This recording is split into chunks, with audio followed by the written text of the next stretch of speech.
nina kubalumba mu katale otambula ndotudobola naye si kukubayo bali kuba ku makulu yakuleegaanira kyantala mu bizinesi n'ekirala bino ebipande buli badde emibala okukiika era musanga okuja ekipande ekyo naye bw'okikinira abantu awatuufu togenda ku nyumba yamu private property n'okyekako lwamaka otadde ku pooli y'amasanyalaze ekyo kiryokeebwabwa naye olina okusaba ki omukusa era ojja kusanga omuntu yakikudde ogenda kalati musango babadde batugamba bajayo ebifaananyi byaffe defesi okitaddewo ekipande ekyo nedda kati ku nsonga eyo mulina ebifo emwagaza ekinga nti olina okuteeka ebipande mwenga ya commission nga twabawa guideline no etteeka ligamba kutimbawo olina okutimba kanambe public places ku miti egyo si private wandisantanye nojjangu omuntu atinde kukikomera akiriza kyonna oba olyawo nomuntu otomuwagira kati ekitegedde nti twetaaga etteeka nga tulina ebitundu tugawa sooka okole bwoti wano bwoti kubanga nze bweŋŋamba nti nina okutimba ontadde of course ndi mu campaign kakati nze oyinza okusanga olina okuteeka kuba tewali tteeka lina kutimba ye season nti bwe basitondya Christmas wensanze nze wenteeka Christmas tree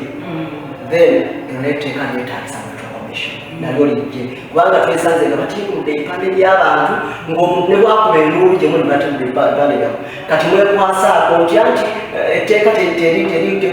oli nannyini yaliyo kuba buli omu alikuba nannyini sirina wange ogenda kuteeka then ekyo badde okyanyonyola kaliwa kootaleseo ku nsonga eyo n'ekirala enneeyisa balina kweyisa batya abasingeyo okwessaamu ekitiibwa tulina kuvumagana defamation omuzungu anakisa defamation hate speech ne hate speech eyo ereeta okubeera nga bantu beyawulayawula division mu mawanga mu tribes mu madiini hate speech bw'oba onoonya akalaluka noonya bulungi n'obwegendereza n'enneeyisa ennungi nga tovumira ki balala ebintu ebyo bikulu naye kubanga makubo gano oba abalalizi okubeera nga tebakola station ezo kuleeta trafiki kubanga olaba ebintu ebyo binene byakalanyamu emirimu ne bizinesi z'abantu nemusiba amakubo nemukola kimukola ki procession ekirizibwa dde tezikirizibwa balina genda mulalizi saawa procession ezikirizibwa balina kubeera mubifo byebatugamba harmonization tinina kubeera akasaawe kano biri open tinja kubeera wali tinja kubeera procession ezo tezikirizibwa anti kati look nzija already ababodaboda banjagala bwe banda bajja kungoberera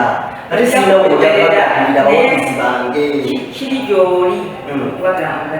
ekituufu nti tugendawa mujje wano noyisaamu ekizimbangoberera olutugenda olaba abakumaddembe poliisi bakipinga lwanda odasinadembe bwebanakwata ate ojja kubona omusango ojja kubanga ononya etteeka kati kaŋŋambe njagala district ya Paso Wakiso naye nina kuba lukuŋŋaana lwange mumatugga right sikkirizibwa kujjayo omutwe nga ntuuse ekawanda bannange muli mu kyalo gye bali nina kuba matugga naye nsimbuka wano kawempe oba kawempe wano kati njagala mpitenga omutwe gulimu nabiseemu ddamu open roof yange ezijja abantu mbabumbira osobola okuyisaamu omutwe naye nga ate tostopinze owevinga tukira emmotoka ezo zimutambuliramu zigurandinga nzitereko ebipande abantu baba bamanyigwe lwanjagala bangoberera menya amateeka ate ovuga mugenda ate bangoberera tugenda kati mubaleke tugende wanje nina kwekweka nvira ewali tewekweka osobola okuyisaamuko naye nowembinga naye nga butambula emotoka bwetambula si jisi pakinga sigipaaka nko basikutambula okufuluma motoka ntambule n'ebigrupu by'abantu abawagizi nti bakuwerekera nga mulinga abali kuddo tuddo ate lwali nene abantu bangi tebakukiza nti kakati mami tebalwanye bali mirembe gyabwe tutambula tugenda amateeka mbanga menyedde wasina kwenzibye sina kwekoseza oliko toba inconvenience tobaletera jamu ng'onyumira nongoli mu jamu nga ab'ebyobufuzi bwe bamulese bo bali ku mirembe gyabwe bawevinga balinga bwe olireete ku mirimu gyo bakusibye ensonga mugiwulidde abali eyo yongerako so ebyo byonna byonna twagamba nti ki tetubyagala naye methods nyingi zibasobola okukozesa nga wemugambye dotuddo flyers public debates kyemanyiwa postinga wano mubayita ebyo byonna tubikkiriza billboards zozirabye nene nnyo nnyo otadde ofesi zaabwe methods ezo nambirungi kakati onyonyodde abanoonyibwa kimanyi bakukola tugendeko ku mulonzi ono omulonzi ono bayagadde okugira mu kirindi bajje nga bafuuwa firimbi bazze bamperekedde zeze polling station wano lyasomagaliyo kikozesanga aveewo wakaliga n'atambula egganga y'abantu bajja mu kkubo nabange naye omukola mulungi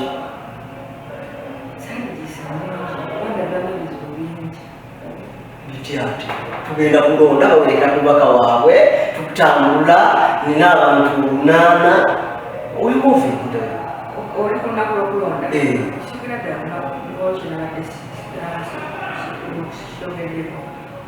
kampeyini zino zigenda kuggwa 48 hours enaku 2 before polling nejjukira dates zanjawulo ez'okulonda naye kinakuba 48 hours before kati sooka otuyikiremu kato presidential kati kiira ku table omuwulire presidential bali kati mu campaigns naye bagenda kulonda nga 15 January 2025 kati okulonda bajja kuleke campaigns zaabwe zijja kuggwanga 48 hours teri kudda mu balonzi ate campaigns nowambala t-shirt nede t-shirt eyo candidate uli obulamu byonna oba omenyi mateeka nedda nze ndiwadde ababoda bange abansumbera abantu bagenda kuba ebifaananyi otwale mu kooti nti wali okampeyinga beyond the hours ira esimu zenaku ziteekako ne date ne time naye eriyo party by the ruling party kalulu akawedde ewaffe eyo baakola ne drive ku lunaku oluddako nga 14 kameze nelusibanga ne drive eitale tugenda kati olaba amateeka gewegali era gamanyibwaffe bano kati wadonga mubantu bamulimpati era baganda baffe bebagandako bebaganda bantu banimba baffe banimbawo mikwano gyaffe bakikola naye kumenyi w'amateeka osobola obalooka ofcourse amateeka waali kooti bateeka mu kooti era omuntu oyo waba wamudde akalulu naye nga ebyo byakola kooti emujjali olw'ebikola ebyo ozawuliraku mpayashonekawena olumu olwakomplainingako nti waliwo campaign polling station nti abalonzi bajja ne bateeka bipande ne baba candidate omu we bakampeiningira nireda kino kiri mu balonzi siriiwo candidate naye abalonzi banolayine bagenda okulonda bakubaganya ebirowoozo bannaye kaliisa ono kaliisa waffe twadde tuli mulonzi abalonzi bongamutya naye nti oyambadde nga reflect ekifaananyi oyambadde t-shirt ekifaananyi akakofiira kakekifaananyi ebyo osudde ku flyer polling station bakubisa ttaaga nga agenti wange ambadde ettaaga nene bweti agenti alina kuba nettaaga agenti kyo kiri mu masemateeka nti candidate yalina okubona agency agent abadde target ekifaananyi kyange tekirina kuba kifaananyi kyo wabula ekifaananyi kye fe tuziga abataano netubakreditinga bo batuwa appointment letter baziwa presiding officers baffe oluyo olunaku ne babawataano sitaga ya kifaananyi kya candidate just for identifying agent nti mutuufu ddala yolinnya lye baatuwadde teri campaigning ekibi olina ebitalekeka nga sinnakubuuza ebibuuzo bingi kubanga ndawa oludde kugenda nga tebirekeka mu bantu bano emirembe nesizoni eri esembayo yokulonda kubanga natera nnyo okugamba nti omwanzi agenda kubeerawo ate akagenda kubeerawo okunaku aka pulezidenti nebonali embuzi lunaku lumu ne bali abalala lumulumu bigwe it's not a good die tuddeyo mu kubeera banemba tuddeyo mu kubeera mu Uganda tuddeyo mu kubeera ab'emikwano so nandisabye katwawula waliyo obulamu after twogereko ku nondesa eno mashini zino ngenda bagenda zikozesa batya mashini zitwatulirampulire voting machine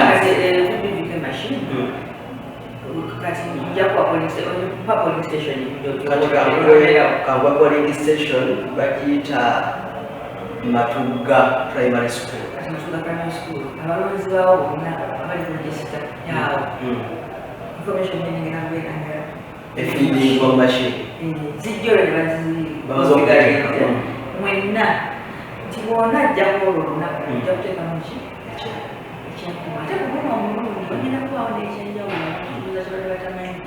si kinkumu kyokka wabula ne iris ebiso kyengamba ali ku mashini ono nzize ntaddeko ekyenkulu ntaddeko eriiso mashini etwala budde ekyokwakisesinga nze nti yenze dakiika zireka ekola katakata nekwa-identify oterako ero jaganda obasa tolina zikuwa mama tugenda kukola ne mashini ezi ngeno bwekukwako okukwata endala zonna nga zikyajingiddwa biri abirimu polling stations network polling stations nga ttaano naye nga mashini era byebyo ebintu byetwalongoosezza era okulonda kwasanyalamu abalonzi baffe abamu ne bagenda nga tebalonze kubanga mashini zezi nga waliwo neyokusaka eri ku standby kuba tulina tiimu etwayiseerera BVK abagenda okukola troubleshooting nga batambula batechnishan nga neyokusaka eyaspera eno wefuna ekizibu okwatirawo yokubiri buli polling gana mashini zezi abaana bazibaza amatrainings ekimala tutunda batutraininga kati kirano kyafunye kulo oba kyali mawulire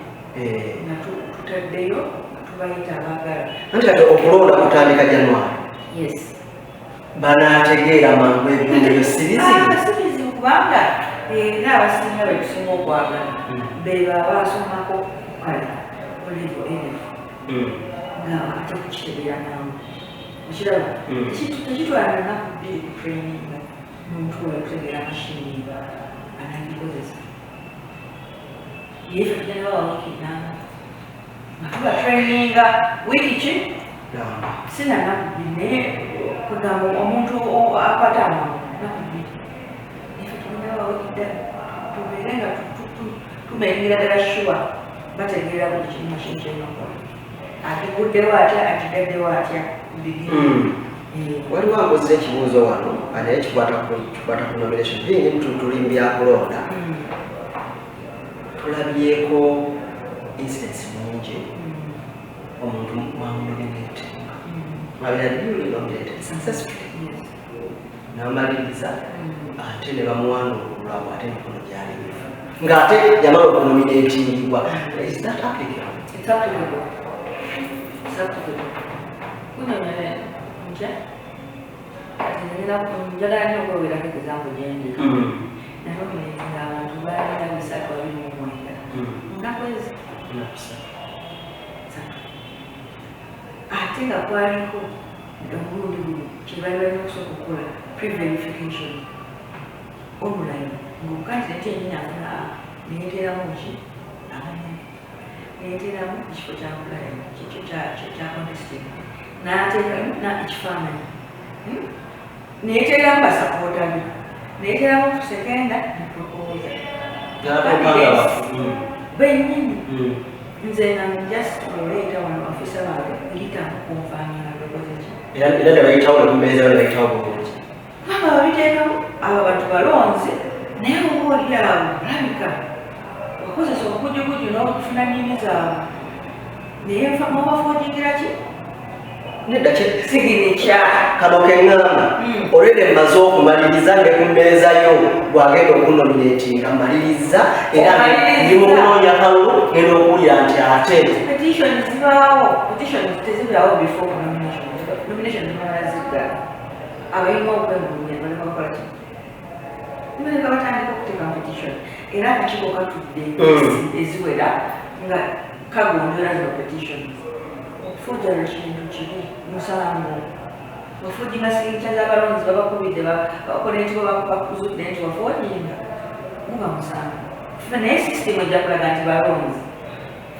omukyalo ono mwagadde gyali mukunnyonnyola naye nga mubudde buweddeyo yogera yakatalekeka mu dakiika 2 tubaagaliza kampeyini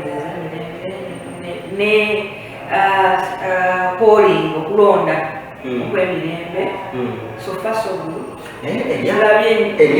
eryakaleka mukalowoozeeko ballot papers ez'abakansalazi wansi division level sub counties temuteekako bifaananyi guno omulundi gwebiri kyekugambye nti twalongoosa abantu bafuna application yanomi ebadde capturing ebifaananyi byabwe nga bwe bafaanana kati si ebyedda nti bakikuba kubanga babaali bamanya tukozesa system batukuyambako oba nokyekona okiteeka nga bwofaanana kamera waliwo provision ya kamera ekigendako ebifaananyi byonna byonna kugenda kugirako era wali obuzibu tiimu yaffe election management yatukubya negamba kandi ntibanabaite badde bakyusa ebifaananyi ebiyita twabikola bina ebifaananyi bigenda kudaba tweyanza gyebasiibule batulaba mwenna erinnya n'eddoboozi nzeremanasuna basiibula naye nga nyongera okubasaba okukuuma emirembe mu sizoni eno ya campaigns n'eri ey'okulonda ne badde nyogerako ejja mu maaso eyo era bagalizanga amagamba gawo tekatwawula bagalizaka akalungu okulonda okw'emirembe neyanza tujja kwongera okukyaza of course okweyongera mu bulamu ddala simuteeka yakuwa era nga twetongula batuyitaga independent electoral commission bwe muba muteekateeka election yonna mutandikira ku ki roadmap yatandika dda omwaka gutandika era twatandika kituyita demarcation of electoral areas ensalosalo okugamba ebendobendo lino nga kugati kati siweti kati eno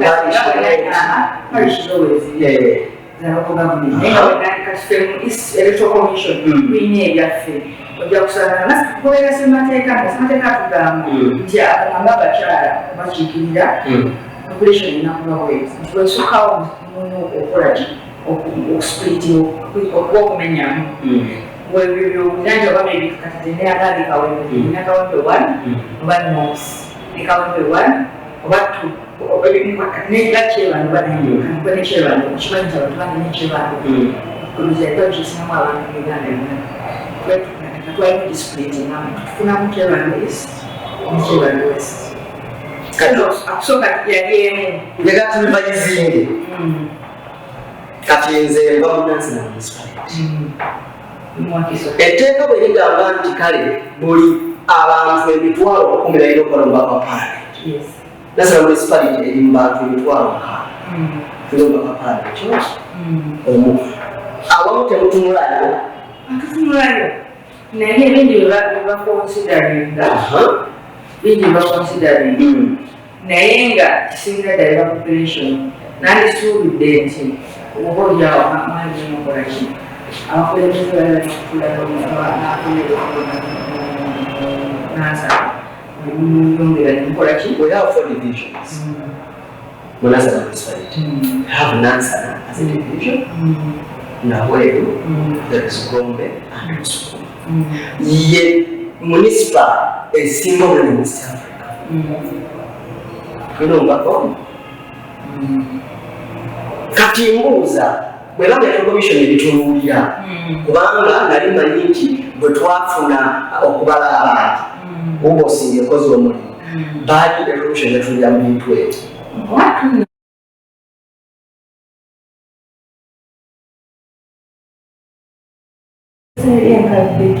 simbayo nansonga nete linakakasibwa nakuba gazete nakusobola kukozesa lete linamakuba kundidirayo soso likukyalibiki nsasa yasemba likubakozesa waliwo district enokiso yetaaga ki okutulwamu era tenaweza muwero gw'abantu oba wakitegedde kulala gamba okinyonyola ekitegeere n'oyo ayeri akitegeere ba-MUP balina enyanga yaabwe population kugambira nti basipiritinga ne bana abo babeerako bakansalaze bawulamu nabe wabawo enamba yaabwe omutwalo gumu ekika byanjawulo ojja kwogera ku mutwalo gumu naye ng'oli ku bakansalaze I understand. Awutegeddewo omuntu akulaba biki by'omwetikkire bw'ayagadde ategeere okusingira ddala njagala kwogera ku period y'embitwimu y'okunoonya akalulu eya kampeyini nti yatandika abasinga kati bonna actually kati wakyali atali mu kampeyini twakola kirate harmonization programs ezo okulaba nga bakwatagana batula ku mmeeza ne bakkaanya kitundu ki ludda ku ki ddi naye twagenza okitula abasinakuba tulinamu za zinyingi ozokozesa lwotudde abasinga ate matubakobaenda bakama bagala ki lutuddo era bakaluubiriza n'ensimbi naye ate twesanze ngera bakola ki backlashing edde baafiro netukkaanya nabo nebafuna programu zaabwe era nayewa ogamba beekuba mu field groups ez'enjawulo ezikola notudozeekolaki zetomeregana kyatwadde nnyo obuzibu wadde twakola harmonization program eyo tetwagala okubamero bajjukiza nti bw'otafolowinga harmonization program eyo omanyise mateeka olina okugitambulirako ne guidelines zaffe netwakuwadde omuli n'okubeera nga orespectinga eddembe ly'abalala lwaki abagamba awali amalwaliro temugendanga mulekanaye awali amasomero agakyakola butuuzi obutale temugendanga mukolaki mukyangana naye wali businesses mufune open space naye ate yeri abantu naye ate nze kati kaŋŋambe ŋŋambye nja kuba matuga mabanga okitegedde abakatale tebagenda kujja ku kisaawe kiriwa